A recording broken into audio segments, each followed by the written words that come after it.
Hi, welcome back to Castle & Associates Realty here in Denver, Colorado. Today we're going to talk about the advantages and disadvantages of buying a newer home versus an older home.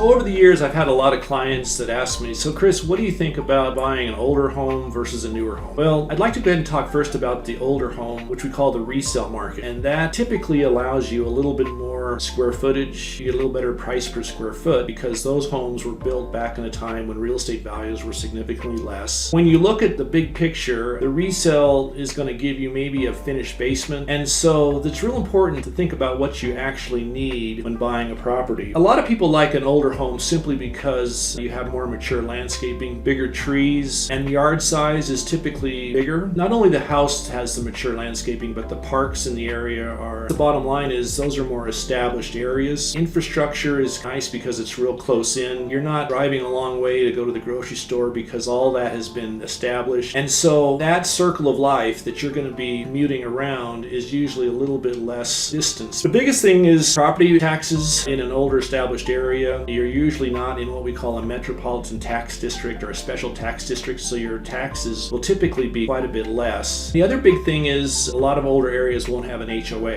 and a lot of people prefer to not have an HOA in their life. They want to have the freedom to do what they want to with their house and not have an HOA looking over their shoulder on what you can and cannot do. So what's the downside of buying an older home? Buying an older home is going to require a lot more deferred maintenance. And what I mean by that is updating the kitchens, updating the bathrooms. You're going to have to look at the furnace. You're going to have to look at the windows, the roof. The major systems might have a lot of deferred maintenance. Those are things to consider because those have to be replaced and updated in the near future. Just keep that in mind that it's not all square footage. It's how you manage that square footage. The other thing to keep in mind is, bigger yards, mature landscaping, but that's going to require a commitment on the weekends. You're going to have larger yard to mow. You're going to have more landscaping. You're going to have higher water bills because keep that thing green might require during the hot summer months to water your yard. And the other thing is, without an HOA in an older area, just consider that HOAs are established to protect your home values. So if someone parks an older truck that sits there for weeks on end, or someone paints their house a crazy purple color, you kind of look at that and go, okay, what does that do to value? Just keep in mind that that's something to consider without an HOA. So what are the advantages of buying a new home? Well, it's kind of like a car. Everybody likes that new car smell. It's real similar with a new home. What's really great about a new home is it's no one else's mess that you have to retrofit things. You start from a blank slate. It starts with your window coverings to landscaping your yard. You have really the total control of how you want that to look. When you're considering just what the advantages are, that's the big one. A lot of people like to have something that's new and it's under warranty. You don't have to worry about something breaking down and you have to fix it on your dime. You call the warranty service, they come out and replace the hot water heater or the furnace or whatever. That's a real nice feeling when you know something is warranted. The other nice thing about a newer home is the HOAs actually are intended to protect your value. That really is important. As you go up the level on price, you want to make sure that your values are being protected by just having the area look real nice. It's nice to drive through a new area and all the homes look new. A lot of times in older areas you'll see a few rough looking houses. New homes typically have a much nicer street appeal because the HOA adheres to the rules as far as keeping your yard in good shape. There's no junk cars out in front. That's a big selling point on a new property. What are the disadvantages of a new home? A lot of times when you go through the model home, first decide on buying that property and then you get your house completed. It really is kind of funny. It looks nothing like that because you don't have any of the improvements on your brand new home. The biggest disadvantage is you have to go and spend a lot of money on landscaping, putting in a sprinkler system, putting on a back deck, putting in a fence. You have to put in window coverings in the interior. And a kind of a strange thing about new homes is the furniture that's in those model homes really fits the whole decor. Sometimes if you have a little bit older furniture and you put it in that new house, it doesn't look quite as great. Your furniture may not fit exactly the way you think it's going to fit in there. That said, just keep in mind that the upfront cost of getting into that house and making it somewhat livable is expensive. On a new home, you're going to have a metropolitan tax district, and that is your property taxes are going to be significantly higher than in the resale. Just make sure that when that property is assessed and they bring in those higher tax figures, that you're prepared for that higher payment. The last thing that gets on people's nerves is they have to work within the parameters of an HOA. I've seen HOAs before that don't allow you to have your garage door open for a certain amount of hours per day. Some of those can get kind of restrictive. Just know that going into it, that you have to live within those rules of the HOA. So in conclusion, what is the right way to go? New versus resale? I don't think there is a right answer. It depends on your own personal wants and needs. I think that the new homes have their advantages just because they're new and they're warranted, and there's just a little bit less worry involved as far as something breaking down. And if you're that type of person just like something new, you'll probably find that out early in the home search process if you just don't like looking at older stuff. Resale, the older homes have their big advantages as far as they're ready to go, they're livable. You might have to update a little bit, but the overall value is there. Okay, so remember to go ahead and like and subscribe to keep updated on the home buying process.